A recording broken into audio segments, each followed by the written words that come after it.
Punjabi radio USA ਸੁਣ ਰਹੇ ਸਾਰੇ ਹੀ ਮਾਣਯੋਗ ਅਤੇ ਸਤਿਕਾਰਤ ਸਰੋਤਿਆਂ ਨੂੰ ਪੰਜਾਬੀ ਰੇਡੀਓ USA ਦੀ ਟੀਮ ਅਤੇ ਮੇਰੇ ਰਾਜਕੁਰਮੀਤ ਸਿੰਘ ਨੂੰ ਆਪ ਜੀ ਨੂੰ ਬਹੁਤ ਪਿਆਰ ਸਤਿਕਾਰ ਸਾਹਿਬ ਦੋਨੋਂ ਅੱਜ ਜੋੜ ਕੇ ਨਿੱਘੀ ਜਿਹੀ ਸਤਿ ਸ੍ਰੀ ਅਕਾਲ ਸਮਝ ਜੀ ਨੂੰ ਆਖਦੇ ਸੋ। ਪ੍ਰੋਗਰਾਮ ਖਬਰ ਤੇ ਨਜ਼ਰ ਦੇ ਵਿੱਚ ਆਪ ਸਭ ਦਾ ਸਵਾਗਤ ਹੈ।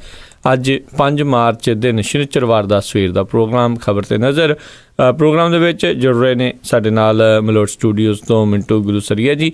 ਮਿੰਟੂ ਜੀ, ਜੀ ਆਇਆਂ ਨੂੰ ਪਿਆਰ ਭਰੀ ਨਿੱਘੀ ਸਤਿ ਸ੍ਰੀ ਅਕਾਲ। ਸ਼ੁਕਰੀਆ ਜੀ, ਸਾਰਿਆਂ ਨੂੰ ਸਤਿ ਸ੍ਰੀ ਅਕਾਲ। ਸਾਡੇ ਅੱਜ ਦੇ ਇਸ ਪ੍ਰੋਗਰਾਮ ਖਬਰ ਤੇ ਨਜ਼ਰ ਨੂੰ ਸਪਾਂਸਰ ਕਰਦੇ ਨੇ ਖਾਲਸਾ ਇੰਸ਼ੋਰੈਂਸ ਏਜੰਸੀ ਵਾਲੇ, ਜਿਨ੍ਹਾਂ ਦੇ ਕੋਲੋਂ ਤੁਸੀਂ ਹਰ ਤਰ੍ਹਾਂ ਦੀ ਇੰਸ਼ੋਰੈਂਸ ਕਰਵਾ ਸਕਦੇ ਹੋ। ਇੰਸ਼ੋਰੈਂਸ ਦੇ ਬਾਰੇ ਪਤਾ ਕਰਨ ਲਈ ਕਾਲ ਕਰੋ ਨੰਬਰ 408-272-2500 4082722500। ਇਸ ਦੇ ਨਾਲ ਸੂਬੇਦਾਰ ਸੁਰਜੀਤ ਸਿੰਘ ਖੰਗੂੜਾ ਸੈਨ ਹੋਜ਼ੇ ਤੋਂ, ਗੁਰਦੀਪ ਸਿੰਘ ਵਿਰਦੀ ਕਲੋਵਿਸ ਤੋਂ, ਨਵਜੋਤ ਕੌਰ ਕਲੋਟੀ ਯੂਬਾ ਸਿਟੀ ਤੋਂ, ਸਤਨਾਮ ਸਿੰਘ ਸ਼ੇਰਗਿੱਲ ਸੈਲਮਾ ਤੋਂ, ਸੁਰਿੰਦਰ ਕੌਰ ਧਾਮੀ ਸੀਰੀਜ਼ ਤੋਂ, ਬਲਦੇਵ ਸਿੰਘ ਢਾਲੀਵਾਲ ਰੀਨੋ ਤੋਂ, ਸੁਰਿੰਦਰ ਸਿੰਘ ਕਾਲੋ ਰੈਂਚੋ ਕਡੋਵਾ ਤੋਂ, ਕਾਬਲ ਸਿੰਘ ਬੈਂਸ ਮੋਡੈਸਟੋ ਤੋਂ ਅਤੇ ਦਲਬੀਰ ਸਿੰਘ ਗਿੱਲ ਲਾਈਵ ਓਕ ਤੋਂ। ਇਹਨਾਂ ਸਾਰਿਆਂ ਦਾ ਬਹੁਤ ਬਹੁਤ ਧੰਨਵਾਦ। ਜੇਕਰ ਤੁਸੀਂ ਜਾਂ ਕੋਈ ਹੋਰ ਕਾਰੋਬਾਰ ਇਸ ਪ੍ਰੋਗਰਾਮ ਨੂੰ ਸਪਾਂਸਰ ਕਰਨਾ ਚਾਹੁੰਦੇ ਹੋ ਤਾਂ ਸੰਪਰਕ ਕਰ ਸਕਦੇ ਹੋ ਨੰਬਰ 408-272-5200 4082725200 ਦੇ ਉੱਤੇ। ਗੱਲਬਾਤ ਦਾ ਸਿਲਸਿਲਾ ਜਿਹੜਾ ਜੀ ਸ਼ੁਰੂ ਕਰਦੇ ਹਾਂ। ਭਾਰਤ ਦੇ ਵਿੱਚ ਕਹਿ ਲਓ ਵੀ ਉਹ ਜਿਹੜੇ ਆਪਣੇ ਆਪ ਨੂੰ ਬਹੁਤੇ ਦੇਸ਼ ਭਗਤ ਆਖਦੇ ਨੇ, ਇੱਕ ਭਾਜਪਾ ਦੇ ਨੇਤਾ ਨੇ ਐਲਾਨ ਕਰ ਦਿੱਤਾ ਵੀ ਕਨ੍ਹਈਆ ਦੀ ਜੀਭ ਵੱਢ ਕੇ ਲਿਆਓ, 5 ਲੱਖ ਮੈਂ ਦਊਂਗਾ। ਹਾਂ ਬਿਲਕੁਲ ਜੀ, ਇਮਤਿਹਾਨ ਆਇਆ ਅੱਜ ਤੜਕੇ ਜਦੋਂ ਲੋਕਾਂ ਨੇ ਟੈਲੀਵਿਜ਼ਨ ਸੈੱਟ ਔਨ ਕੀਤੇ ਤੇ ਇਹ ਸੱਜਣ ਜਿਹੜੇ ਯੂਪੀ ਤੋਂ ਆਉਂਦੇ ਸਨ, ਬੰਦਾਯੂ ਤੋਂ, ਭਾਰਤੀ ਜਨਤਾ ਯੁਵਾ ਮੋਰਚਾ ਦੇ ਉੱਥੋਂ ਦੇ ਪ੍ਰਧਾਨ ਸੀ ਬੰਦਾਯੂ ਜ਼ਿਲ੍ਹਾ ਦੇ, ਤੇ ਇਹਨਾਂ ਨੇ ਆਪਣੀ ਦੇਸ਼ ਭਗਤੀ ਨੂੰ ਜਗਾਉਂਦਿਆਂ ਕੈਮਰੇ ਦੇ ਸਾਹਮਣੇ ਲਲਕਾਰਾ ਮਾਰਿਆ ਕਿ ਜਿਹੜਾ ਵੀ ਕੋਈ ਕਨ੍ਹਈਆ ਦਾ ਜੀਭ ਕੱਟ ਕੇ ਲਿਆਏਗਾ ਉਹਨੂੰ 5 ਲੱਖ ਰੁਪਇਆ ਇਨਾਮ ਦਿੱਤਾ ਜਾਏਗਾ।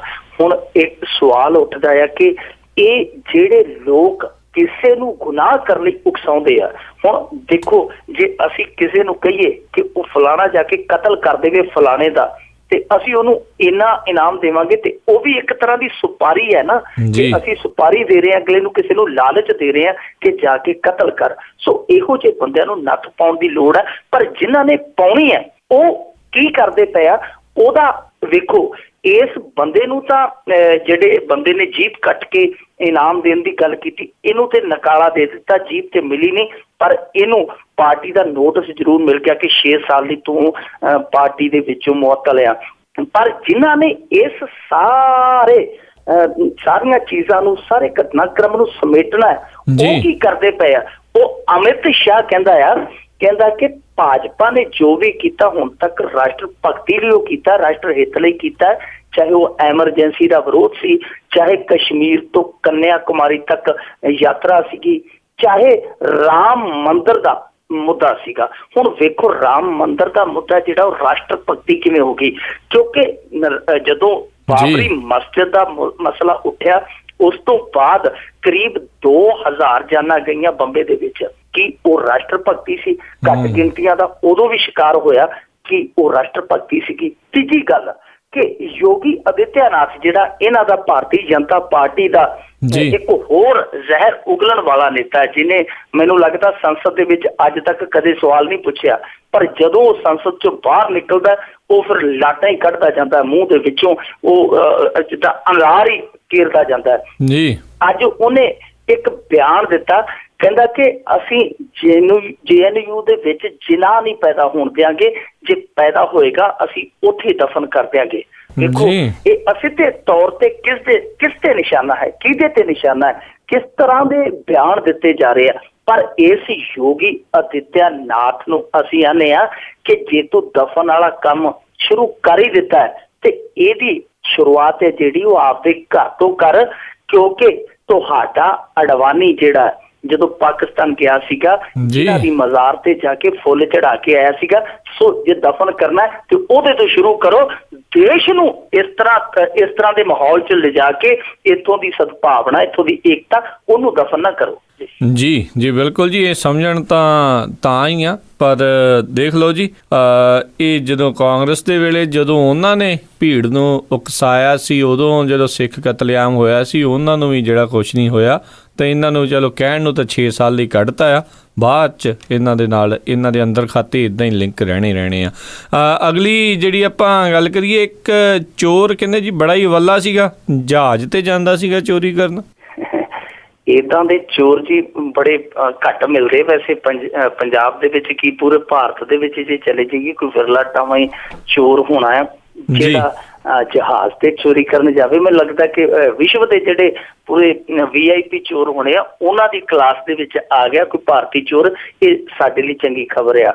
ਇਹ ਵੈਸੇ ਦਿਲਚਸਪ ਗੱਲ ਹੈ, ਇਕੱਲਾ VIP ਇਹਦਾ ਚੋਰੀ ਕਰਨ ਦਾ ਢੰਗ ਨਹੀਂ ਸੀਗਾ, ਇਹ ਸਰਪੰਚ ਵੀ ਰਿਹਾ ਪਿੰਡ ਦਾ, ਯੂਪੀ ਦੇ ਵਿੱਚੋਂ ਆਉਂਦਾ ਸੀਗਾ ਇਹ ਸਰਪੰਚ, ਤੇ ਇਹਦਾ ਚੋਰੀ ਕਰਨ ਦਾ ਢੰਗ ਹੈ ਜਿਹੜਾ ਉਹ ਨਿਰਾਲਾ ਸੀਗਾ। ਔਰ ਸਭ ਤੋਂ ਨਿਰਾਲਾ ਇਹ ਸੀਗਾ ਕਿ ਇਹ ਆਪਣੇ ਪਿੰਡ ਯੂਪੀ ਤੋਂ ਜਦੋਂ ਚੋਰੀ ਕਰਨ ਆਉਂਦਾ ਤਾਂ ਇਹਦਾ ਸਪੈਸ਼ਲ ਇੱਕ ਟਾਰਗੇਟ ਸੀ, ਖਾਸ ਟਾਰਗੇਟ ਸੀ, ਉਹ ਸੀ ਮੁੰਬਈ।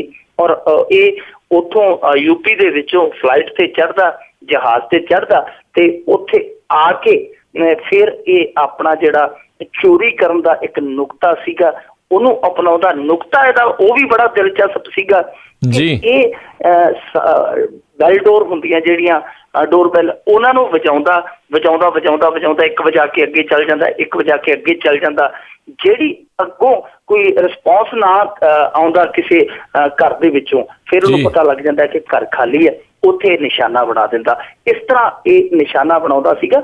ਔਰ ਸਰਪੰਚ ਚੋਰ ਇਹ ਹੈ ਹੀ ਸੀਗਾ, ਨਾਲ ਹੋਟਲ ਵੀ ਸੀਗਾ, ਇਹਦਾ ਹੋਟਲ ਮਾਲਕ ਵੀ ਸੀਗਾ, ਕਿਉਂਕਿ ਹੱਥ ਮੋਟੇ ਹੀ ਫੇਰਦਾ ਜਾਂਦਾ ਸੀ ਜਿੱਧਰ ਨੂੰ ਜਾਂਦਾ ਸੀਗਾ। ਤੇ ਇੱਕ ਦਿਨ ਕਿਉਂਕਿ ਤੁਹਾਨੂੰ ਪਤਾ ਚੋਰ ਦੇ ਦਿਨਾਂ ਤੋਂ ਬਾਅਦ ਸਾਧ ਦਾ ਦਿਨ ਵੀ ਆਉਂਦਾ, ਤਾਂ ਉਹ ਇਹ CCTV ਕੈਮਰੇ ਦੇ ਵਿੱਚ ਕਿਸੇ ਦਿਨ ਕੈਦ ਹੋ ਗਿਆ। ਫਿਰ ਪੁਲਿਸ ਦੇ ਮੁਖਬਰ, ਜਿਹੜੇ ਤੁਹਾਨੂੰ ਪਤਾ ਮੁਖਬਰਾਂ ਦਾ ਨੈਟਵਰਕ ਬੜਾ ਤਗੜਾ ਹੁੰਦਾ, ਤਾਂ ਉਹਨਾਂ ਮੁਖਬਰਾਂ ਚੋਂ ਇੱਕ ਮੁਖਬਰ ਨੇ ਅੱਗੇ ਜਦੋਂ ਉਹ CCTV ਫੁਟੇਜ ਸਾਰੇ ਸਟੇਟਾਂ ਦੇ ਪੁਲਿਸ ਦੇ ਕੋਲ ਭੇਜੀ ਗਈ, ਤਾਂ ਉੱਥੇ ਕਿਸੇ ਮੁਖਬਰ ਨੇ ਸਿਆਣ ਲਿਆ ਕਿ ਇਹ ਤੇ ਫਲਾਣੇ ਪਿੰਡ ਦੇ ਸਰਪੰਚ ਸਾਹਿਬ ਆ, ਸਾਬਕਾ ਸਰਪੰਚ ਸਾਹਿਬ ਆ।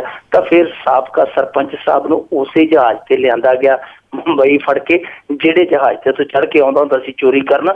ਤੇ ਪਰ ਉਹਨੇ ਵਜ੍ਹਾ ਵੀ ਜਿਹੜੀ ਹੈ ਉਹ ਵੀ ਘੱਟ ਦਿਲਚਸਪ ਨਹੀਂ ਦੱਸੀ, ਚੋਰੀ ਕਰਨ ਦੀ ਵਜ੍ਹਾ ਕੀ ਸੀ। ਉਹ ਕਹਿੰਦਾ ਜੀ ਸਰਪੰਚ ਸੀ, ਸਰਪੰਚੀ ਹੁਣ ਚਲੀ ਗਈ, ਸਰਪੰਚੀ ਦੁਬਾਰਾ ਲੈਣੀ ਸੀ, ਇਸ ਕਰਕੇ ਉਹ ਸਰਪੰਚੀ ਦਾ ਜੁਗਾੜ ਜੋੜਦਾ ਪਿਆ ਸੀ ਕਿ ਅਗਲੇ ਸਾਲ ਸਰਪੰਚੀ ਲੈਣੀ ਹੈ। ਸੋ ਉਹ ਸਰਪੰਚੀ ਲੈਣ ਦੇ ਚੱਕਰ 'ਚ ਹੀ ਉਹ ਜਿਹੜੀ ਹੈ ਚੋਰ ਬਜ਼ਾਰੀ ਕਰਦਾ ਰਿਹਾ। ਪਰ ਹੁਣ ਉਹ ਸਰਪੰਚੀ ਤੇ ਨਹੀਂ ਮਿਲੀ, ਉਹ ਹੁਣ ਜੇਲ੍ਹ ਦੀ ਨੰਬਰਦਾਰੀ ਜ਼ਰੂਰ ਮਿਲ ਗਈ ਹੈ। ਚਲੋ ਜੀ, ਨਾਨਕੇ ਰਹੂਗਾ ਥੋੜੇ ਦਿਨ ਤਾਂ ਵੀ ਠੀਕ ਆ। ਇਹ ਇੱਦਾਂ ਦੇ ਜਿਹੜੇ ਜਹਾਜ਼ ਵਾਲੇ ਦੇ ਨਾਲ ਕਈ ਹੋਰ ਹੀ ਬੰਦੇ ਦੇ, ਇੱਕ ਸਰਪੰਚ ਤੋਂ ਵੀ ਵੱਡੇ ਬੰਦੇ ਦੀ ਜਿਹੜੀ ਯਾਦ ਜੀ ਆਈ ਜਾਂਦੀ ਸੀ ਵੀ ਬਾਹਰ ਬਹੁਤ ਜਾਂਦਾ ਸੀਗਾ। ਅਗਲੀ ਜਿਹੜੀ ਆਪਾਂ ਗੱਲ ਕਰਦੇ ਵੀ ਪੰਜਾਬ ਪੁਲਿਸ ਦਾ ਬੁਰਾ ਹਾਲ ਆ, ਕੋਈ ਤੇਲ ਪਾਉਣ ਨੂੰ ਤਿਆਰ ਨਹੀਂ। ਦੇਖੋ ਜੀ, ਸਾਡੇ ਸੂਬੇ ਦਾ ਹੀ ਬੁਰਾ ਹਾਲ ਹੈ ਤੇ ਪੁਲਿਸ ਫਿਰ ਵਿਚਾਰੀ ਸੂਬੇ ਚੋਂ ਬਾਹਰ ਥੋੜੀ ਹੈ। ਉਂਝ ਸਾਡੇ ਇੱਥੇ ਉਪ ਮੁੱਖ ਮੰਤਰੀ ਮੀਡੀਆ ਤੇ ਬੜਾ ਨਿਸ਼ਾਨਾ ਲਾਉਂਦੇ ਆ ਕਿ ਜੀ ਸਾਨੂੰ ਭੰਡਿਆ ਜਾਂਦਾ, ਸਾਡਾ ਖਜ਼ਾਨਾ ਜਿਹੜਾ ਉਹਨੂੰ ਨਿਸ਼ਾਨਾ ਲਾਇਆ ਜਾਂਦਾ ਕਿ ਸਾਡੇ ਖਜ਼ਾਨੇ 'ਚ ਕੱਖ ਨਹੀਂ। ਇਹ ਵਿਕਾਸ ਦੀਆਂ ਜਿਹੜੀਆਂ ਲਹਿਰਾਂ ਚੱਲਦੀਆਂ ਪਈਆਂ ਨੇ, ਉਹ ਕਿਵੇਂ ਚੱਲਦੀਆਂ ਜੇ ਸਾਡਾ ਖਜ਼ਾਨਾ ਖਾਲੀ ਹੈ। ਪਰ ਜੇ ਦੂਜੇ ਪਾਸੇ ਅਸੀਂ ਇਹੋ ਜਿਹੀਆਂ ਚੀਜ਼ਾਂ ਦੇਖਦੇ ਹਾਂ ਕਿ ਵੈਸੇ ਕਿਹਾ ਜਾਂਦਾ ਕਿ ਪਰਲੂ ਆ ਜਾਂਦੀ ਜੇ ਹੁੰਦੀ ਨਾ ਪੁਲਿਸ ਸਰਕਾਰੀ, ਪਰ ਪਰਲੂ ਤੇ ਆ ਹੀ ਜਾਣੀ ਹੈ ਜੇ ਪੁਲਿਸ ਤੇਲ ਨੂੰ ਤਰਸੇ ਵਿਚਾਰੀ। ਇਹਨਾਂ ਨੂੰ ਹੁਣ ਪੁਲਿਸ ਨੂੰ ਤੇਲ ਨਹੀਂ ਮਿਲ ਰਿਹਾ। ਜੇ ਇਹ ਚੀਜ਼ ਦੇਖ ਲਈਏ ਕਿ ਤੇਲ ਜੋਗੇ ਮਹਿਕਮੇ ਕੋਲ, ਔਰ ਉਹ ਵੀ ਉਸ ਮਹਿਕਮੇ ਕੋਲ ਜਿਹਦੇ ਮੋਢਿਆਂ ਤੇ ਜ਼ਿੰਮੇਵਾਰੀ ਹੈ ਲਾਅ ਐਂਡ ਆਰਡਰ ਦੀ, ਅਮਨ ਕਾਨੂੰਨ ਦੀ ਵਿਵਸਥਾ ਜਿਹਨੇ ਬਹਾਲ ਰੱਖਣੀ ਹੈ, ਜੇ ਉਸ ਮਹਿਕਮੇ ਨੂੰ, ਉਸ ਫੋਰਸ ਨੂੰ ਤੇਲ ਹੀ ਨਹੀਂ ਕੋਈ ਪਾ ਕੇ ਦੇਣ ਡਿਆ, ਤਾਂ ਫਿਰ ਆਪਣੇ ਆਪ ਦੇ ਵਿੱਚ ਸਰਕਾਰ ਦਾ ਜਿਹੜਾ ਭੇਤ ਖੁੱਲ੍ਹਣਾ, ਉਹ ਭਾਂਡੇ ਦਾ ਢੱਕਣ ਹੈ ਜਿਹੜਾ ਉਲਟਣਾ ਮੁਨਾਸਬ ਹੈ। ਇਹ 2 ਸਾਲ ਤੋਂ ਉੱਤੇ ਦਾ ਸਮਾਂ ਹੋ ਗਿਆ ਜੀ, 2 ਸਾਲ ਤੋਂ ਉੱਤੇ ਦਾ, ਕਿ ਇਹਨਾਂ ਨੇ ਜਿਹੜੇ ਪੈਟਰੋਲ ਪੰਪਾਂ ਤੇ ਖਾਤੇ ਚੱਲਦੇ ਸਨ ਉਹਨਾਂ ਨੂੰ ਭੁਗਤਾਨ ਹੀ ਨਹੀਂ ਕੀਤਾ, ਤੇ ਉਹ ਬਣ ਗਿਆ ਘੱਟੋ ਘੱਟ 4.5 ਕਰੋੜ ਰੁਪਈਆ। 4.5 ਕਰੋੜ ਰੁਪਈਆ ਉਧਾਰੀ ਹੈ ਤੇ ਫਿਰ ਤੁਹਾਨੂੰ ਪਤਾ ਅਗਲਾ ਤਾਂ ਹੱਥ ਖੜੇ ਕਰੇਗਾ ਕਿ ਪਿਛਲੇ ਦੇ ਜਾ ਭਰਾਵਾ, ਅਗਲਾ ਲੈ ਜਾ। ਹੁਣ ਪਿਛਲਾ ਆਉਂਦਾ ਨਹੀਂ ਤੇ ਅਗਲਾ ਸਮਾਨ ਦਿੰਦਾ ਨਹੀਂਗਾ। ਉਹ 2700 ਪੈਟਰੋਲ ਪੰਪ ਹੈ ਪੰਜਾਬ ਦੇ ਵਿੱਚ ਜਿਨ੍ਹਾਂ ਨੇ ਇਹਨਾਂ ਲਈ ਲਾਲ ਝੰਡੀਆਂ ਲਾ ਦਿੱਤੀਆਂ ਕਿ ਭਾਈ ਪੁਲਿਸ ਤੋਂ ਮਾਫੀ, ਅਸੀਂ ਪੁਲਿਸ ਨੂੰ ਤੇਲ ਨਹੀਂ ਦੇਣਾ, ਹੋਰ ਕੋਈ ਆਉਂਦਾ ਤੇ ਆਇਆ ਜਾਵੇ। ਹੁਣ ਜਿਹੜੇ SHO ਆ ਉਹ ਕੁਝ SHO, ਕਿਉਂਕਿ ਜੇ ਹੁਣ ਤੁਹਾਨੂੰ ਪਤਾ ਤੇਲ ਨਹੀਂ ਪਏਗਾ ਤੇ ਚੱਕਾ ਜਾਮ ਹੋ ਜਾਣਾ, ਤੇ ਉਹ ਕੁਝ SHO ਆਪਣੇ ਜਿਵੇਂ ਉਹਨਾਂ ਦੇ ਬਣੇ ਹੁੰਦੇ ਅੱਗੇ ਤੁਹਾਨੂੰ ਪਤਾ ਸਰਕਲ ਬਣੇ ਹੁੰਦੇ ਆ, ਉਸ ਆਪਣੇ ਸਬੰਧਾਂ ਦੇ ਨਿੱਜੀ ਸਬੰਧਾਂ ਦੇ ਬਿਨਾਂ ਤੇ ਉਹ ਤੇਲ ਲੈ ਰਹੇ ਆ।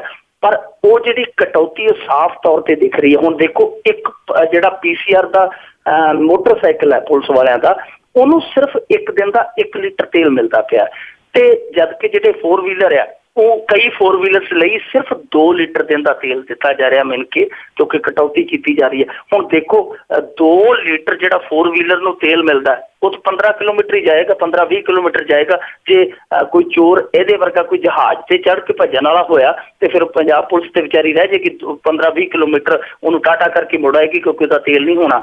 ਸੋ ਇਹ ਆਪਣੇ ਆਪ ਦੇ ਵਿੱਚ ਬੜਾ ਦਿਲਚਸਪ ਜਿਹਾ ਕਿੱਸਾ ਆ ਕਿ ਪੰਜਾਬ ਪੁਲਿਸ ਚੱਲੀ ਕਿਸ ਤਰ੍ਹਾਂ ਜਾ ਰਹੀ ਹੈ। ਪਰ ਮੈਨੂੰ ਲੱਗਦਾ ਜਿਵੇਂ ਇੱਕ ਵਾਰੀ ਸੋਸ਼ਲ ਮੀਡੀਆ ਤੇ ਫੋਟੋ ਵਾਇਰਲ ਹੋਈ ਸੀ ਨਾ, ਥਾਣੇਦਾਰ ਥਾਣੇ 'ਚ ਖੜੇ ਟਰੈਕਟਰ 'ਚੋਂ ਕੱਢੀ ਜਾਂਦਾ ਤੇਲ ਤੇ ਉਹ ਨਾਲ ਇੱਕ ਦੂਸਰਾ ਵਹਿੰਦਾ ਕੁਬਾਜਾ ਹੋ ਕੇ, ਕੋਈ ਵਹਿੰਦਾ ਤੇ ਨਹੀਂ। ਮੈਨੂੰ ਲੱਗਦਾ ਕਿ ਜਿਹੜਾ ਪੁਲਿਸ ਦਾ ਚੱਕਾ ਚੱਲੀ ਜਾਂਦਾ ਉਹ ਇਸੇ ਕਰਕੇ ਚੱਲੀ ਜਾਂਦਾ ਕਿ ਹਾਲੇ ਤੱਕ ਪੁਲਿਸ ਜਿਹੜੀ ਸਾਡੀ ਪੰਜਾਬ ਦੀ ਉਹ ਥੋੜੀ ਜਿਹੀ ਮਿਹਨਤੀ ਹੈ। ਜੇ ਕਿਤੇ ਕੋਈ ਪੁਲਿਸ ਉਹੋ ਜਿਹੀ ਹੁੰਦੀ, ਢਿੱਲੀ ਮੱਠੀ ਹੁੰਦੀ ਤੇ ਚੱਕਾ ਜਾਮ ਹੋ ਜਾਣਾ ਸੀ। ਪਰ ਕੁੱਲ ਮਿਲਾ ਕੇ ਜੇ ਦੇਖੀਏ ਤੇ ਇਹ ਸਰਕਾਰ ਦੀ ਜਿਹੜੀ ਆਰਥਿਕ ਸਥਿਤੀ ਹੈ ਉਹਦਾ ਦਿਵਾਲਾ ਨਿਕਲਣ ਵਾਲੀ ਗੱਲ ਆ ਕਿ ਪੰਜਾਬ ਪੁਲਿਸ ਹੈ ਜਿਹੜੀ ਉਹ ਬਿੱਲ ਨਾ ਪਾਸ ਹੋਣ ਕਰਕੇ ਤੇਲ ਤੋਂ ਮਹਿਰੂਮ ਹੋਈ ਪਈ ਹੈ। ਸੋ ਇਹ ਸਾਡੀ ਪੰਜਾਬ ਦੀਆਂ ਆਰਥਿਕ ਪਰਿਸਥਿਤੀਆਂ ਨੇ ਸੂਬੇ ਦੀਆਂ। ਜੀ ਜੀ ਬਿਲਕੁਲ ਜੀ, ਐਵੇਂ ਤਾਂ ਨਹੀਂ ਕਹਿੰਦੇ ਜੀ ਖਾਲੀ ਖਜ਼ਾਨਾ ਮੰਤਰੀ। ਅਗਲੀ ਜਿਹੜੀ ਆਪਾਂ ਗੱਲ ਕਰਦੇ ਵੀ ਜਾਲੀ ਡਿਗਰੀਆਂ ਬਣਾਉਣ ਵਾਲਾ ਇੱਕ ਵੱਡਾ ਗਿਰੋਹ ਚੜਿਆ ਅੜਿੱਕੇ ਬਠਿੰਡੇ ਦੇ ਵਿੱਚ ਇਹ ਫੜਿਆ ਜੀ ਗਿਰੋਹ ਪੁਲਿਸ ਨੇ। ਔਰ ਇਸ ਗਿਰੋਹ ਦਾ ਜਿਹੜਾ ਸੰਚਾਲਕ ਸੀਗਾ, ਮੁੱਖ ਸਰਗਨਾ ਜਿਹਨੂੰ ਕਹਿ ਦਿੰਦੇ ਆਪਾਂ, ਉਹ ਡਾਕਟਰ ਸੀ ਇੱਕ। ਔਰ ਉਹ ਇਹਨਾਂ ਦੇ ਕੋਲੋਂ 8 ਯੂਨੀਵਰਸਿਟੀ ਦੀਆਂ 359 ਜਾਲੀ ਡਿਗਰੀਆਂ ਬਰਾਮਦ ਹੋਈਆਂ। ਔਰ ਕਈਆਂ ਨੂੰ ਤੇ ਇਹ ਉਹਦੇ ਥਾਂ ਤੇ ਦੂਸਰੇ ਦੇ ਪੇਪਰ ਦਵਾ ਦਿੰਦੇ ਸੀ, ਤੇ ਕਈ ਜਿਹੜੇ ਬਾਹਲੇ ਤੱਤੇ ਕਾਲੇ ਆਉਂਦੇ ਸੀਗੇ ਉਹਨਾਂ ਨੂੰ ਕਹਿੰਦੇ ਸੀ ਕਿ ਹੱਥੋਂ ਹੱਥੀ ਡਿਗਰੀ ਲੈ ਕੇ ਚੱਲ ਜਾਓ, ਤੁਹਾਨੂੰ ਪੇਪਰ ਪੂਪਰ ਦੇਣ ਦੀ ਲੋੜ ਹੀ ਨਹੀਂ। ਸੋ 2 ਤਰ੍ਹਾਂ ਦੇ ਸੌਦੇ ਕਰਦੇ ਸਨ। ਤੇ ਦੱਸਦੇ ਆ ਕਿ ਹੁਣ ਤੱਕ ਹਜ਼ਾਰਾਂ ਡਿਗਰੀਆਂ ਇਹਨਾਂ ਨੇ ਵੰਡੀਆਂ, ਜਾਨੀ ਇਹਨਾਂ ਕੋਲੋਂ ਹਜ਼ਾਰਾਂ ਡਿਗਰੀਆਂ ਲੈ ਕੇ ਗਏ ਨੇ। ਹੁਣ ਲੈ ਕੇ ਕਿੱਥੇ ਕਿੱਥੇ ਕਿਹੜੇ ਕਿਹੜੇ ਦਫ਼ਤਰਾਂ 'ਚ ਬੈਠੇ ਆ, ਇਹ ਹੁਣ ਲੱਭਣੇ ਬੜੇ ਔਖੇ ਆ, ਮੁਸ਼ਕਲ ਦਾ ਕੰਮ ਹੈ। ਦੇਖਾਂਗੇ ਕਿ ਪੁਲਿਸ ਲੱਭ ਪਾਉਂਦੀ ਹੈ ਕਿ ਨਹੀਂ ਲੱਭ ਪਾਉਂਦੀ। ਪਰ ਪੁਲਿਸ ਜਿਹਨੇ ਲੱਭਣ ਜਾਣਾ ਉਹਦੇ 2 ਪੁਲਿਸ ਵਾਲਿਆਂ ਤੇ ਅਜੇ ਥੋੜੇ ਦਿਨ ਪਹਿਲਾਂ ਹੀ ਸਿਪਾਹੀਆਂ ਤੇ ਪਰਚਾ ਦਰਜ ਹੋਇਆ। ਉਹ ਪਤੰਦਰ ਜਾਲੀ ਡਿਗਰੀ ਤੇ ਭਰਤੀ ਹੋਏ ਸਨ। ਹੋਰ ਤੇ ਹੋਰ ਅੰਮ੍ਰਿਤਸਰ ਦਾ ਇਹਨਾਂ ਦਾ ਇੱਕ ਉੱਚ ਅਧਿਕਾਰੀ ਹੈ, ਉਹ ਬਿਹਾਰ ਦੇ ਵਿੱਚ ਉੱਥੋਂ ਉਹਦੀ ਯੂਨੀਵਰਸਿਟੀ 'ਚੋਂ ਕੇਸ ਦੇ ਮਾਮਲੇ 'ਚ ਫਸਿਆ। ਉਹਦੀ ਯੂਨੀਵਰਸਿਟੀ ਨੇ ਉਹਦੇ ਤੇ ਕੇਸ ਕੀਤਾ ਹੋਇਆ ਕਿ ਇਹਨੇ ਜਾਲੀ ਢੰਗ ਨਾਲ ਡਿਗਰੀ ਹਾਸਲ ਕੀਤੀ ਹੈ। ਪੁਲਿਸ ਤੇ ਆਪ ਇਹਨਾਂ ਡਿਗਰੀਆਂ 'ਚ ਉਲਝੀ ਹੋਈ ਆ। ਪਰ ਇਹ ਜਿਹੜਾ ਸਿੱਖਿਆ ਦਾ ਸਾਡਾ ਇੱਥੇ ਵਪਾਰੀਕਰਨ ਹੋਇਆ, ਬਾਜ਼ਾਰੀਕਰਨ ਹੋਇਆ ਪੰਜਾਬ ਦੇ ਵਿੱਚ, ਉਹਦਾ ਸਿੱਟਾ ਇਹ ਹੈ ਕਿ ਪੰਜਾਬ ਦੇ ਵਿੱਚ ਹੁਣ ਹਾਲ ਇਸ ਤਰ੍ਹਾਂ ਆ ਕਿ 2 ਮੁੰਡੇ ਚਿਲਮ ਪੀਂਦੇ ਚਿਲਮ ਭਰਦੇ ਜਾਂਦੇ ਆ। ਉਹ ਜਿੱਥੇ ਸੈਂਟਰ ਬਣੇ ਹੁੰਦੇ ਆ ਉਹਦੇ ਥੱਲੇ ਜਾ ਕੇ ਇੱਕ ਲਾ ਕੇ ਸੂਟਾ ਦੂਜੇ ਨੂੰ ਚਿਲਮ ਫੜਾ ਦਿੰਦਾ ਕਿ ਤੂੰ ਉਹਨਾਂ 'ਚ ਚਿਲਮ ਖਿੱਚ, ਮੈਂ ਜਦ ਤੱਕ ਡਿਗਰੀ ਲੈ ਆਉਣਾ। ਪਰ ਉਹਨੇ ਚਿਰ ਚਿਲਮ ਮੁੱਕਦਿਆਂ ਉਹ ਡਿਗਰੀ ਵਾਲਾ ਹੋ ਕੇ ਥੱਲੇ ਆ ਜਾਂਦਾ। ਸੋ ਇੰਨਾ ਵੱਡਾ ਤੰਤਰ ਹੈ ਜਾਲੀ ਡਿਗਰੀਆਂ ਵਾਲਾ। ਪਰ ਇਸ ਮਾਮਲੇ 'ਚ ਮੈਂ ਸਮਝਾਂਗਾ ਕਿ ਇੱਕ ਹੋਰ ਵੱਡੀ ਪ੍ਰਾਪਤੀ ਹੈ ਪੰਜਾਬ ਸਰਕਾਰ ਦੀ, ਸਾਡੇ ਇੱਥੋਂ ਦੇ ਸਿਸਟਮ ਦੀ। ਤੁਸੀਂ ਕਹੋਗੇ ਕਿਵੇਂ ਵੱਡੀ ਪ੍ਰਾਪਤੀ ਹੈ, ਤਾਂ ਮੈਂ ਇਸ ਨੂੰ ਇਸ ਕਰਕੇ ਕਹਿਣਾ ਕਿ ਬਿਜਲੀ ਤੋਂ ਬਾਅਦ ਅਸੀਂ ਜਾਲੀ ਡਿਗਰੀਆਂ ਦੇ ਮਾਮਲੇ 'ਚ ਵੀ ਸਰਪਲਸ ਹੋ ਗਏ, ਕਿਉਂਕਿ ਅੱਗੇ ਸਾਡੇ ਜਵਾਨਾਂ ਨੂੰ ਰਾਜਸਥਾਨ, ਬਿਹਾਰ ਇਹਨਾਂ ਸਟੇਟਾਂ ਵੱਲ ਜਾਣਾ ਪੈਂਦਾ ਸੀ। ਹੁਣ ਤੇ ਘਰੇ ਹੀ ਗੰਗਾ ਵਗ ਪਈ ਹੈ ਜੀ, ਜਿਹੜਾ ਮਰਜ਼ੀ ਹੱਥ ਧੋਈ ਚੱਲੋ ਜੀ। ਤੇ ਅਗਲੀ ਗੱਲ ਕਰਦੇ ਆ ਮਨਰੇਗਾ ਦਾ। ਕਹਿੰਦੇ ਜੀ ਬੁਰਾ ਹਾਲ ਆ, ਖੁਦ ਬਾਦਲ, ਮਲੂਕਾ, ਢੀਂਡਸਾ, ਭੂੰਦੜ ਹੁਣਾਂ ਦੇ ਪਿੰਡਾਂ 'ਚ ਬੜੀ ਜ਼ੋਰ ਸ਼ੋਰ ਨਾਲ ਇਹ ਸਕੀਮ ਸ਼ੁਰੂ ਕੀਤੀ ਗਈ ਸੀਗੀ ਭਾਰਤ ਦੇ ਵਿੱਚ। UPA ਸਰਕਾਰ ਦੇ ਜਦੋਂ ਸ਼ਾਸਨ ਕਾਲ ਦੇ ਵਿੱਚ ਇਹ ਜਿਹੜੀ ਸਕੀਮ ਸ਼ੁਰੂ ਕੀਤੀ ਗਈ ਸੀ ਨਰੇਗਾ ਤੋਂ ਬਾਅਦ ਦੇ ਵਿੱਚ ਇਹਦਾ ਨਾਂ ਬਦਲ ਕੇ ਮਨਰੇਗਾ ਕਰ ਦਿੱਤਾ ਗਿਆ। ਤੇ ਨਰਿੰਦਰ ਮੋਦੀ ਨੇ ਪਹਿਲਾਂ ਤਾਂ ਮਜ਼ਾਕ ਉਡਾਇਆ ਸੀ, ਪਰ ਇਸ ਬਜਟ ਸੈਸ਼ਨ ਦੇ ਵਿੱਚ ਬੜੀ ਮੋਟੀ ਰਕਮ ਇਹਦੇ ਲਈ ਰੱਖ ਲਈ ਗਈ। ਯਾਨੀ ਨਰਿੰਦਰ ਮੋਦੀ ਹੋਰਾਂ ਨੇ ਵੀ ਮੰਨਿਆ, ਕਿਉਂਕਿ ਉਦੋਂ ਵਿਰੋਧੀ ਧਿਰ 'ਚ ਸੀ, ਮਜਬੂਰੀ ਸੀਗੀ ਤੇ ਕਿਉਂਕਿ ਹਰੇਕ ਚੀਜ਼ ਨੂੰ ਭੰਡਣਾ ਹੁੰਦਾ ਵਿਰੋਧੀ ਧਿਰ ਦੇ ਵਿੱਚ ਰਹਿੰਦਿਆਂ। ਪਰ ਹੁਣ ਇਹਨਾਂ ਨੇ ਮਨਰੇਗਾ ਨੂੰ ਸਵੀਕਾਰ ਕੀਤਾ, ਬੜਾ ਵੱਡਾ ਇੱਕ ਰਕਮ ਦਾ ਅੰਕੜਾ ਉਹ ਮਨਰੇਗਾ ਲਈ ਰੱਖਿਆ। ਪਰ ਪੰਜਾਬ ਦੇ ਵਿੱਚ ਮਨਰੇਗਾ ਦੇ ਪੈਰ ਨਹੀਂ ਲੱਗੇ। ਇਹ ਗੱਲ ਸਪਸ਼ਟ ਹੋ ਚੁੱਕੀ ਹੈ ਕਿ ਜਿੱਦਾਂ ਮਿਡ ਡੇ ਮੀਲ ਹੈ ਜਿਹੜੀ ਉਹ ਮੀਲ ਵੀ ਨਹੀਂ ਚੱਲੀ ਤੇ ਡਿੱਗ ਪਈ, ਉਸੇ ਤਰ੍ਹਾਂ ਮਨਰੇਗਾ ਜਿਹੜੀ ਉਹਨੇ ਕੱਖ ਵੀ ਨਹੀਂ ਕੀਤਾ। ਮਨਰੇਗਾ ਜਿਹੜੀ ਉਹ ਮੰਨੀ ਨਹੀਂ ਪੰਜਾਬ ਦੇ ਵਿੱਚ ਕਿ ਉਹ ਕੰਮ ਕਰੇ ਮਜ਼ਦੂਰਾਂ ਲਈ। ਇੱਥੇ ਹਾਲ ਕੀ ਹੈ, ਪਰਸੋਂ ਮੈਂ ਖੁਦ ਲੰਬੀ ਦੇ ਵਿੱਚ ਅਸੀਂ ਕਵਰ ਕਰਕੇ ਆਏ ਖਬਰ ਇੱਕ ਜੀ ਕਿ ਪੰਜਾਬਾ ਪਿੰਡ ਹੈ, ਖੁਦ ਸਰਦਾਰ ਪ੍ਰਕਾਸ਼ ਸਿੰਘ ਬਾਦਲ ਦੇ ਬਿਲਕੁਲ ਪਿੰਡ ਦੇ ਨਜ਼ਦੀਕ ਆ। ਉੱਥੋਂ ਦੇ ਮਜ਼ਦੂਰਾਂ ਨੂੰ ਕੰਮ ਲੈਣ ਲਈ ਧਰਨਾ ਲਾਉਣਾ ਪਿਆ। ਜਦੋਂ ਅਸੀਂ ਉਹਨਾਂ ਨੂੰ ਪੁੱਛਿਆ ਕਿ ਭਾਈ ਤੁਹਾਡੇ ਪਿੰਡ 'ਚ ਕੰਮ ਹੀ ਹੈ ਨਹੀਂ, ਉਹ ਕਹਿੰਦੇ ਕਿ ਸਾਡੇ ਪਿੰਡ ਦਾ ਜਿਹੜਾ ਸਰਪੰਚ ਆ ਉਹ ਸਾਨੂੰ ਕੰਮ ਦੇ ਕੇ ਰਾਜੀ ਨਹੀਂ, ਤੇ ਜਿਹੜਾ ਕੰਮ ਚੱਲਦਾ ਪਿਆ ਸਰਕਾਰੀ ਉਹਦੇ ਲਈ ਲੇਬਰ ਜਿਹੜੀ ਹੈ ਉਹ ਮਨ ਚਾਹੀ ਬਾਹਰੋਂ ਮੰਗਾ ਲੈਂਦਾ, ਸਾਨੂੰ ਪਿੰਡ 'ਚ ਕੰਮ ਹੀ ਨਹੀਂ ਦਿੰਦਾ। ਅਸੀਂ ਵਿਹਲੇ ਬੈਠੇ ਆ, ਸਾਨੂੰ ਮਹੀਨੇ 'ਚ ਜਿਹੜਾ ਕਾਇਦੇ ਦੇ ਮੁਤਾਬਕ 10 ਦਿਨ ਕੰਮ ਮਿਲਣਾ ਉਹ ਵੀ ਨਹੀਂ ਮਿਲਦਾ, ਤੇ ਜੇ ਕਿਤੇ ਰੱਬ ਸਬੱਬੀ ਕਿਤੇ ਭੁੱਲੇ ਚੁੱਕੇ ਦੇ ਦਿੰਦੇ ਆ ਤੇ ਉਹਦੇ ਪੈਸੇ ਨਹੀਂ ਦਿੰਦੇ। ਮੁੜ ਕੇ ਸਾਲ ਅਸੀਂ ਗੇੜੇ ਕੱਢਦੇ ਫਿਰਦੇ ਆ ਕਿ ਸਾਡਾ ਉਜਰਤ ਦਿਓ, ਤੇ ਉਹ ਸਾਨੂੰ ਉਜਰਤ ਨਹੀਂ ਦਿੰਦੇ। ਹੁਣ ਇਹ ਚਲੋ ਇਹ ਤੇ ਵਿਧਾਨ ਸਭਾ ਲੰਬੀ ਹਲਕੇ ਦੀ ਘਟਨਾ ਹੈ। ਖੁਦ ਪ੍ਰਕਾਸ਼ ਸਿੰਘ ਬਾਦਲ ਦੇ ਜਿਹੜੇ ਪਿੰਡ ਦੀ ਜੇ ਗੱਲ ਕਰੀਏ ਤੇ ਇਸ ਪਿੰਡ ਦੇ ਵਿੱਚ ਇਹ ਵੀ ਇੱਕ ਦਿਲਚਸਪ ਤੁਹਾਨੂੰ ਚੀਜ਼ ਦੱਸਣ ਲੱਗਾ ਜੀ। ਪ੍ਰਕਾਸ਼ ਸਿੰਘ ਬਾਦਲ ਦੇ ਪਿੰਡ ਦੇ ਵਿੱਚ ਜਿਹੜੇ ਕਾਰਡ ਬਣੇ ਆ ਪ੍ਰਕਾਸ਼ ਸਿੰਘ ਬਾਦਲ ਦੇ ਮਜ਼ਦੂਰਾਂ ਦੇ, ਉਹ 300 ਦੇ ਕਰੀਬ ਆ। 300 ਪਰਿਵਾਰਾਂ ਦੇ ਜਿਹੜੇ ਕਾਰਡ ਬਣੇ ਆ ਤਾਂ 290 ਜਾਨੀ ਕਹਿ ਸਕਦੇ 290 ਤੇ ਕਰੀਬ 290 ਪਰਿਵਾਰਾਂ ਦੇ ਕਾਰਡ ਬਣੇ ਮਨਰੇਗਾ ਦੇ, ਤੇ ਕੰਮ ਉਹਨਾਂ ਨੂੰ ਨਹੀਂ ਮਿਲਿਆ। ਹੁਣ ਇਹ ਵੀ ਦਿਲਚਸਪ ਗੱਲ ਹੈ ਕਿ ਉੱਥੇ ਕੁੱਲ ਜੇ ਘਰ ਲਾਈਏ ਤੇ ਮੈਨੂੰ ਲੱਗਦਾ ਕਿ ਮਸੀਂ 400 ਘਰ ਹੋਣਾ, ਤੇ ਉਹਦੇ ਚ 290 ਕਾਰਡ ਬਣੇ ਹੋਏ ਆ। ਦੇਖ ਲਓ ਵੀ ਪਿੰਡ ਬਾਦਲਾਂ ਦਾ ਤੇ 290 ਤੇ ਕਾਰਡ ਹੀ ਹੈ। ਪਰ ਜਿਨ੍ਹਾਂ ਦੇ ਕਾਰਡ ਬਣੇ ਵੀ ਹੈ, ਜੇ ਬਣ ਗਏ ਚਲੋ ਇੱਧਰੋਂ ਉੱਧਰੋਂ ਜਿੱਦਾਂ ਮਰਜ਼ੀ ਬਣ ਗਏ, ਤਾਂ ਜਿਨ੍ਹਾਂ ਦੇ ਕਾਰਡ ਬਣੇ ਆ ਉਹਨਾਂ ਨੂੰ ਕੰਮ 100 ਦਿਨ ਜਿਹੜਾ ਘੱਟੋ ਘੱਟ ਸਾਲ 'ਚ ਕਾਇਦੇ ਦੇ ਮੁਤਾਬਕ ਮਿਲਣਾ ਚਾਹੀਦਾ, ਉਹ ਨਹੀਂ ਮਿਲ ਰਿਹਾ। ਉਹਨਾਂ ਦੇ ਖੁਦ ਦੇ ਪਿੰਡ 'ਚ ਪ੍ਰਕਾਸ਼ ਸਿੰਘ ਬਾਦਲ ਦੇ ਪਿੰਡ ਦੇ ਵਿੱਚ ਕਦੇ ਵਿਕਾਸ ਦਾ ਕੰਮ ਨਹੀਂ ਰੁਕਦਾ, ਯਾਨੀ ਚੱਲਦਾ ਰਹਿੰਦਾ, ਪਰ ਫਿਰ ਵੀ ਜਿਹੜੇ ਮਨਰੇਗਾ ਦੇ ਲਾਭਪਾਤਰੀ ਹੈ ਉਹਨਾਂ ਨੂੰ ਕੰਮ ਨਹੀਂ ਮਿਲ ਰਿਹਾ। ਇਸੇ ਤਰ੍ਹਾਂ ਸਿਕੰਦਰ ਸਿੰਘ ਮਲੂਕਾ ਦੇ ਪਿੰਡ 'ਚ 388 ਕਾਰਡ ਹੋਲਡਰ ਆ ਮਨਰੇਗਾ ਦੇ ਜਿਹੜੇ ਕੰਮ ਆ ਉਹ ਵੀ ਮਹਿਰੂਮ ਆ। ਇਸੇ ਤਰ੍ਹਾਂ ਪਰਮਿੰਦਰ ਸਿੰਘ ਢੀਂਡਸਾ ਦੇ ਪਿੰਡ ਉਬਾਵਾਲ ਹੈ ਜਿਹੜਾ ਸੰਗਰੂਰ ਦੇ ਵਿੱਚ 251 ਪਰਿਵਾਰ ਉੱਥੇ ਹੈ, ਉਹਨਾਂ ਨੂੰ ਵੀ ਰੁਜ਼ਗਾਰ 100 ਦਿਨ ਪੂਰਾ ਜਿਹੜਾ ਸਾਲ 'ਚ ਮਿਲਣਾ ਚਾਹੀਦਾ, ਨਹੀਂ ਮਿਲ ਰਿਹਾ। ਇਸੇ ਤਰ੍ਹਾਂ ਜਿਹੜੇ ਬਲਵਿੰਦਰ ਸਿੰਘ ਭੁੰਦੜ ਆ ਉਹਨਾਂ ਦੇ ਪਿੰਡ ਭੁੰਦੜ 'ਚ 126 ਪਰਿਵਾਰਾਂ ਦੇ ਕਾਰਡ ਬਣੇ ਆ ਜਿਨ੍ਹਾਂ ਨੂੰ 100 ਦਿਨਾਂ ਦਾ ਰੁਜ਼ਗਾਰ ਮਿਲਣਾ ਚਾਹੀਦਾ, ਪਰ ਉਹ ਪੂਰਾ ਨਹੀਂ ਮਿਲਦਾ। ਹੁਣ ਦੇਖੋ ਇਹਨਾਂ ਮੰਤਰੀਆਂ ਤੇ ਔਰ ਖੁਦ ਮੁੱਖ ਮੰਤਰੀ ਦੇ ਪਿੰਡ ਦੇ ਵਿੱਚ ਮਨਰੇਗਾ ਦਾ ਇਹ ਹਾਲ ਹੈ ਕਿ ਪੰਜਾਬ ਦੇ ਵਿੱਚ ਪੂਰੇ ਪੰਜਾਬ ਦੇ ਵਿੱਚ ਸਮੁੱਚੇ ਪੰਜਾਬ ਦੇ ਵਿੱਚ ਮਨਰੇਗਾ ਸਕੀਮ ਕਿੱਦਾਂ ਚੱਲਦੀ ਹੋਏਗੀ, ਲਟਕ ਕੇ ਟਿਚਕ ਕਰਕੇ ਤਾਂ ਤੁਰਦੀ ਹੈ, ਪਰ ਆਪਦੀ ਪੂਰੀ ਰਫ਼ਤਾਰੇ ਉਹ ਨਹੀਂ ਚੱਲ ਸਕੀ। ਪਰ ਇਹ ਸਕੀਮ ਪੰਜਾਬ 'ਚ ਕਾਮਯਾਬ ਹੋਣੀ ਚਾਹੀਦੀ ਸੀ। ਕਿਉਂ? ਕਿਉਂਕਿ ਮੈਂ ਖੁਦ ਦੇਖਿਆ ਕਿ ਜਿਹੜੇ ਕਿਸਾਨ ਬੇਜ਼ਮੀਨੇ ਹੋ ਗਏ ਆ ਜਾਂ ਜਿਨ੍ਹਾਂ ਕੋਲ ਕਨਾਲਾਂ 'ਚ ਜ਼ਮੀਨ ਰਹਿ ਗਈ ਹੈ ਜਾਂ ਠੇਕੇ ਤੇ ਲੈ ਕੇ ਜ਼ਮੀਨ ਜਿਹੜੀ ਕਰਦੇ ਸੀ, ਉਹਨਾਂ ਨੇ ਵੀ ਮਨਰੇਗਾ 'ਚ ਕੰਮ ਜਿਹੜਾ ਲਿਆ ਹੋਇਆ ਯਾਨੀ ਕਾਰਡ ਬਣਾਏ ਹੋਇਆ, ਉਹਨਾਂ ਲਈ ਵੀ ਇਹ ਸਕੀਮ ਜਿਹੜੀ ਸੀਗੀ ਚੰਗੀ ਸੀ। ਦੂਸਰੇ ਮਜ਼ਦੂਰਾਂ ਦੀ ਤੇ ਹੈ ਹੀ ਸੀਗੀ ਕਿ ਉਹਨਾਂ ਨੂੰ ਗਰੰਟੀ ਨਾਲ ਕਿ 100 ਦਿਨ ਜਿਹੜਾ ਕੰਮ ਹੈ ਉਹਦੀ ਗਰੰਟੀ ਹੋਵੇ, ਤਾਂ ਉਹ ਜਿਹੜੇ ਬੇਜ਼ਮੀਨੇ ਕਿਸਾਨ ਹੈ ਜਿਨ੍ਹਾਂ ਨੂੰ ਅਸੀਂ ਜੱਟ ਕਹਿ ਦਈਏ ਜਾਂ ਕਿਸੇ ਹੋਰ ਬਰਾਦਰੀ 'ਚ ਆਉਂਦੇ ਕਿਸਾਨ, ਉਹਨਾਂ ਲਈ ਵੀ ਇਹ ਇੱਕ ਸਕੀਮ ਜਿਹੜੀ ਹੈ ਸਹਾਰਾ ਬਣ ਸਕਦੀ ਸੀ। ਪਰ ਅਫਸੋਸ ਇਸ ਸਹਾਰੇ ਦਾ ਪੰਜਾਬ ਸਰਕਾਰ ਦਿਲੋਂ ਸਹਾਰਾ ਨਾ ਬਣ ਸਕੀ। ਜੀ, ਦਿਲੋਂ ਸਹਾਰਾ ਨਾ ਬਣੀ।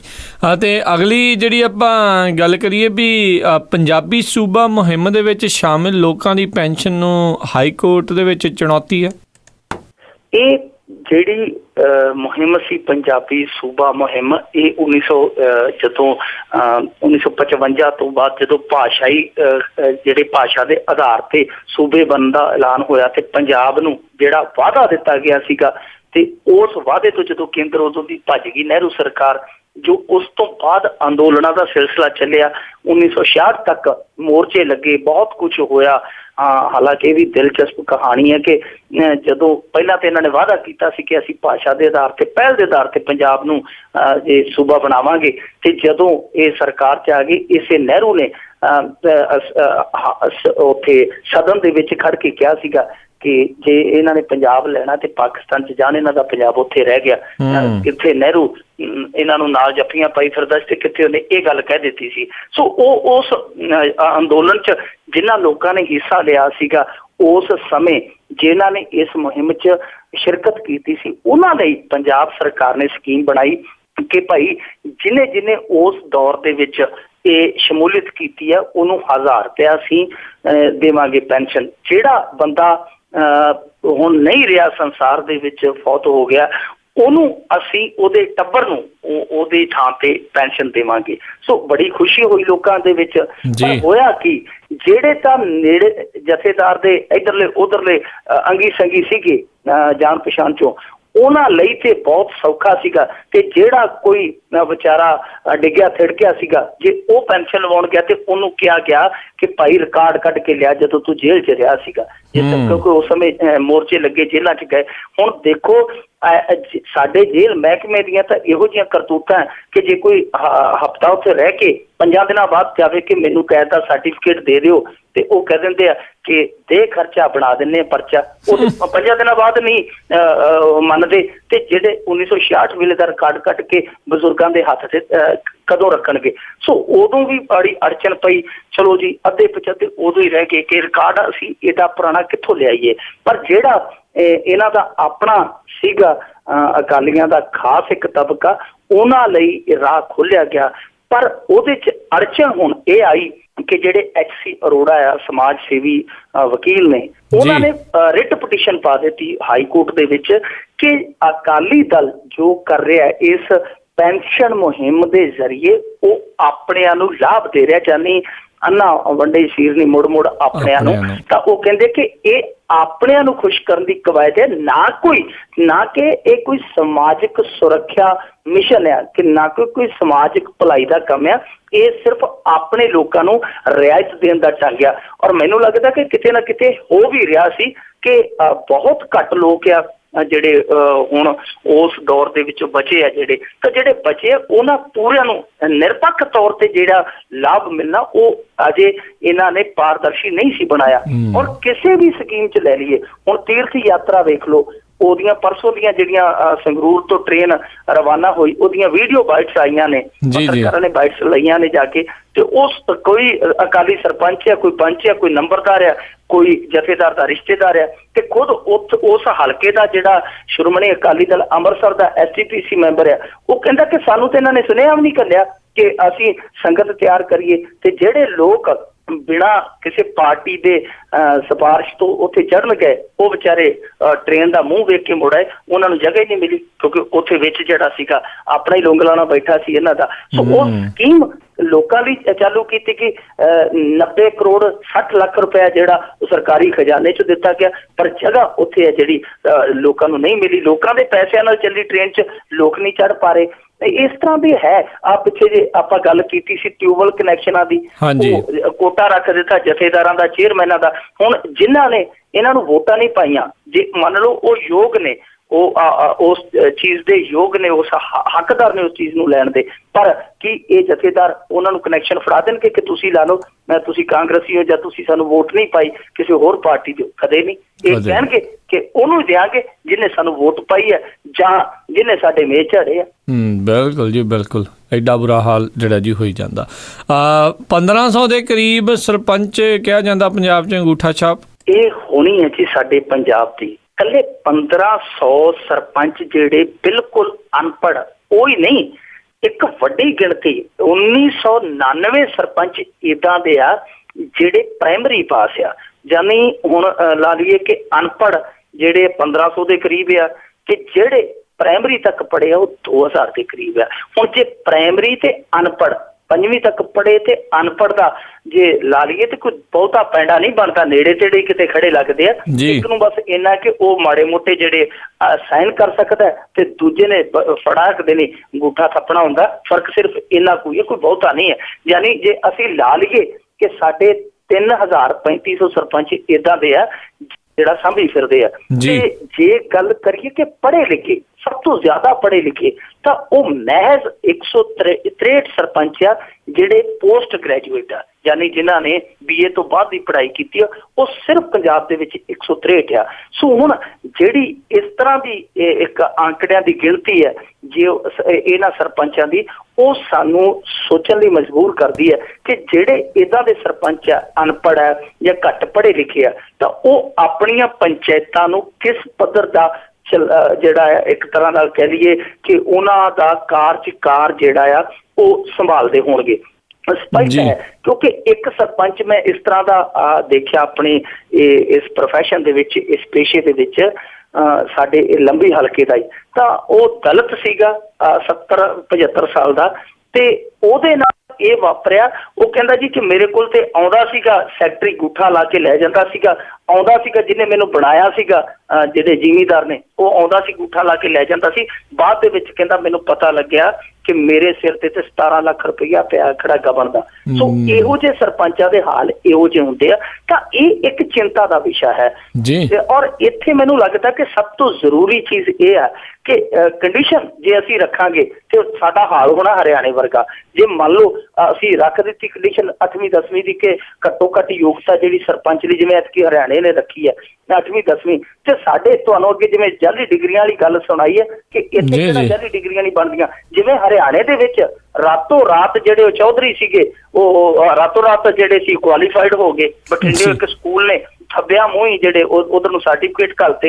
ਇਹ ਨਹੀਂ, ਹਰਿਆਣੇ ਦੇ ਵਿੱਚ ਤੇ ਇਹ ਹੋਇਆ ਜਿਹੜੀਆਂ ਬੀਬੀਆਂ ਲਈ ਪੰਚਾਇਤਾਂ ਰਿਜ਼ਰਵ ਸੀ ਤੇ ਉਹਨਾਂ ਨੇ ਦੂਜੇ ਵਿਆਹ ਕਰਵਾ ਲਏ ਸਰਬਸੰਮਤੀ ਨਾਲ। ਉਹਨਾਂ ਨੇ ਕਿਹਾ ਕਿ ਹੁਣ ਸਰਪੰਚੀ ਜਾਂਦੀ ਹੈ ਭਾਗਵਾਨੇ, ਇੱਕ ਹੋਰ ਆ ਜਾਵੇ ਪਰ ਸਰਪੰਚੀ ਨਾ ਜਾਵੇ। ਸੋ ਇਸ ਤਰ੍ਹਾਂ ਦਾ ਹੋਇਆ, ਲੋਕਾਂ ਨੇ ਇਹੋ ਜਿਹੇ ਹੱਥ ਕੰਡੇ ਅਪਣਾ ਲਏ। ਤਾਂ ਮੈਨੂੰ ਲੱਗਦਾ ਕਿ ਸਭ ਤੋਂ ਜ਼ਰੂਰੀ ਇਹ ਆ ਕਿ ਲੋਕ ਇੱਕ ਜਿਹੜਾ ਮਾਈਂਡ ਸੈਟ ਹੈ ਸਾਡੇ ਪੰਜਾਬੀਆਂ ਦਾ, ਪਿੰਡਾਂ 'ਚ ਕੀ ਹੈ ਜੀ ਕਿ ਪਿੰਡਾਂ 'ਚ ਕਿਹਾ ਜਾਂਦਾ ਕਿ ਮੈਂ ਫਲਾਣੇ ਨੂੰ ਵੋਟ ਨਹੀਂ ਪਾਉਣੀ, ਉਹਦੇ ਮੈਂ ਮਗਰ ਵੋਟ ਪਾ ਦੂੰ, ਉਹਨੂੰ ਵੋਟ ਨਹੀਂ ਪਾਉਣੀ ਕਿਉਂਕਿ ਉਹਨੇ ਮੈਨੂੰ ਇੱਕ ਵਾਰੀ ਪੱਠਿਆਂ ਤੋਂ ਮੋੜਿਆ ਸੀ, ਦੂਜੇ ਨੂੰ ਵੋਟ ਨਹੀਂ ਪਾਉਣੀ ਕਿਉਂਕਿ ਉਹਨੇ ਛੱਪੜ 'ਚ ਪਹਿਲਾਂ ਮੈਨੂੰ ਮੱਝ ਨਹੀਂ ਸੀ ਕੱਢਣ ਦਿੱਤੀ। ਸੋ ਇਹੋ ਜਿਹੇ ਪਿੰਡਾਂ ਦੇ ਵਿੱਚ ਨਾ ਇੱਕ ਮਾਈਂਡ ਸੈਟ ਹੋਏ ਹੁੰਦੇ ਆ ਕਿ ਅਸੀਂ ਫਲਾਣੇ ਨੂੰ ਵੋਟ ਪਾਉਣੀ ਹੈ, ਫਲਾਣੇ ਨੂੰ ਨਹੀਂ ਪਾਉਣੀ, ਸਾਡੀ ਉਹਦੇ ਨਾਲ ਬਣਦੀ ਨਹੀਂ ਜਾਂ ਸਾਡੇ ਚਾਚੇ ਬਾਬੇ ਦੀ ਨਹੀਂ ਸੀ ਬਣਦੀ।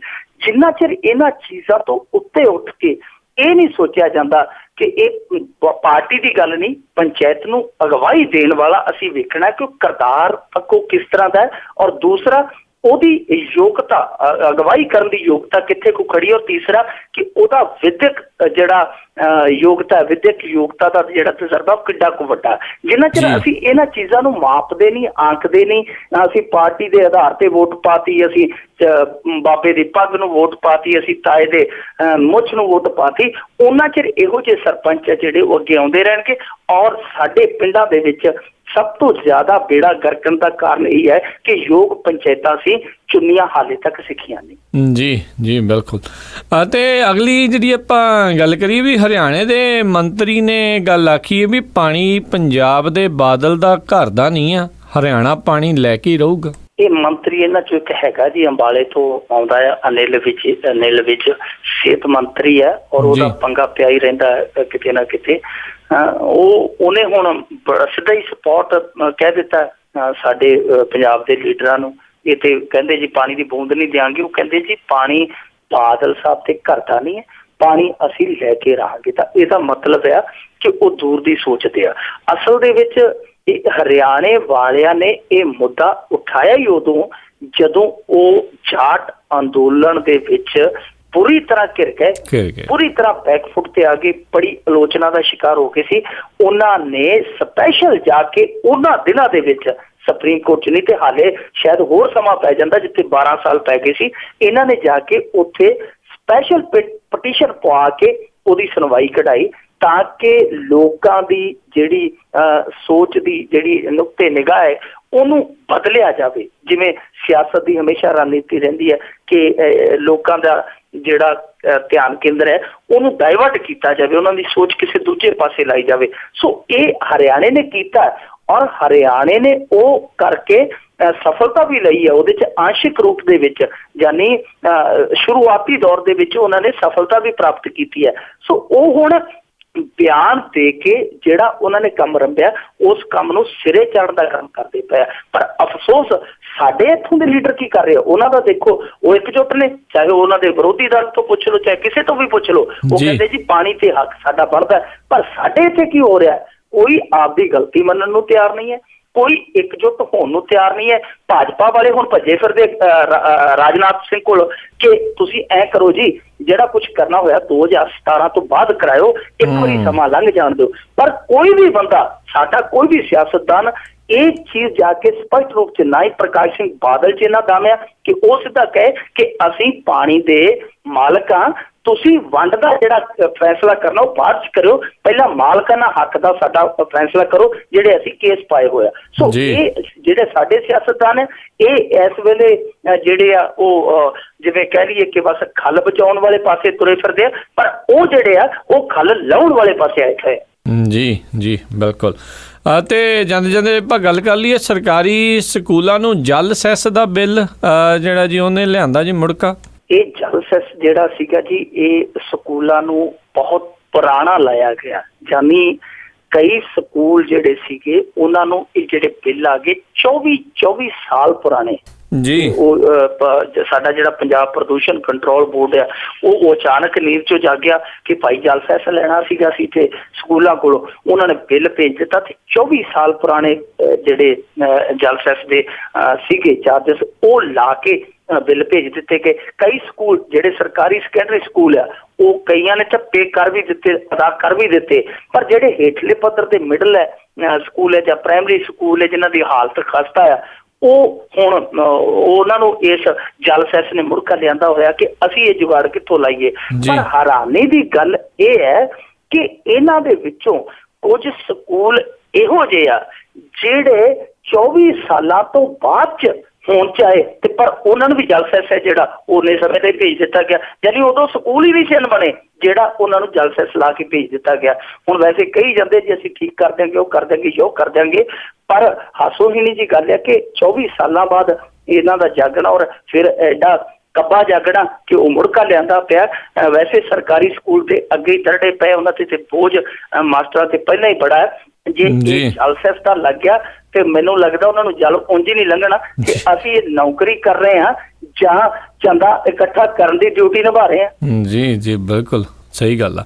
ਤੇ ਬਹੁਤ ਬਹੁਤ ਧੰਨਵਾਦ ਮਿੰਟੂ ਗੁਰਸਰੀਆ ਜੀ, ਤੁਸੀਂ ਸਾਡੇ ਨਾਲ ਜੁੜੇ ਆ ਕੇ ਇਹਨਾਂ ਖਬਰਾਂ ਦੇ ਬਾਰੇ ਵਿਸਤਾਰ ਦੇ ਵਿੱਚ ਸਾਨੂੰ ਇਹ ਜਾਣਕਾਰੀ ਦਿੱਤੀ। ਅਗਲੇ ਬੁਲਟਨ ਤੱਕ ਲਈ ਤੁਹਾਡਾ ਬਹੁਤ ਬਹੁਤ ਧੰਨਵਾਦ, ਮਿਹਰਬਾਨੀ, ਸਤਿ ਸ਼੍ਰੀ ਅਕਾਲ। ਸ਼ੁਕਰੀਆ ਜੀ, ਧੰਨਵਾਦ। ਤੇ ਸਰੋਤਿਓ ਇੱਥੇ ਹੀ ਸਾਡਾ ਅੱਜ ਦਾ ਇਹ ਪ੍ਰੋਗਰਾਮ ਖਬਰ ਤੇ ਨਜ਼ਰ ਆਓ ਹੁਣ ਸਮਾਪਤ ਹੁੰਦਾ ਹੈ। ਹੁਣ ਮੈਨੂੰ ਰਾਜਕਰਨਵੀਰ ਸਿੰਘ ਨੂੰ ਵੀ ਇਜਾਜ਼ਤ ਦਿਓ। ਮੇਰੇ ਵੱਲੋਂ ਵੀ ਆਪ ਸਭ ਨੂੰ ਬਹੁਤ ਪਿਆਰ ਸਤਿਕਾਰ ਸਹਿਤ ਦੋਨੋਂ ਹੱਥ ਜੋੜ ਕੇ ਨਿੱਘੀ ਜਿਹੀ ਸਤਿ ਸ਼੍ਰੀ ਅਕਾਲ। ਜਿਉਂਦੇ ਵਾਸਤੇ ਰਹੋ, ਹੱਸਦੇ ਖੇਲਦੇ ਰਹੋ ਤੇ ਸੁਣਦੇ ਰਹੋ ਜੀ ਪੰਜਾਬੀ ਰੇਡੀਓ USA।